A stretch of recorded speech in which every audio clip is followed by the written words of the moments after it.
नबी पाक सल्लल्लाहु ताला अलैहि वसल्लम ने फरमाया कुछ लोग खुल्लम खुल्ला गुनाह करेंगे क़यामत के करीब। एलानिया, या रसूलल्लाह सल्लल्लाहु अलैहि वसल्लम वो किस तरह?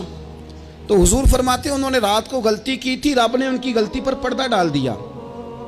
उन्होंने सवेरे उठ के खुद लोगों को बताना शुरू किया और देखा मैंने रात ये किया माज़अल्लाह।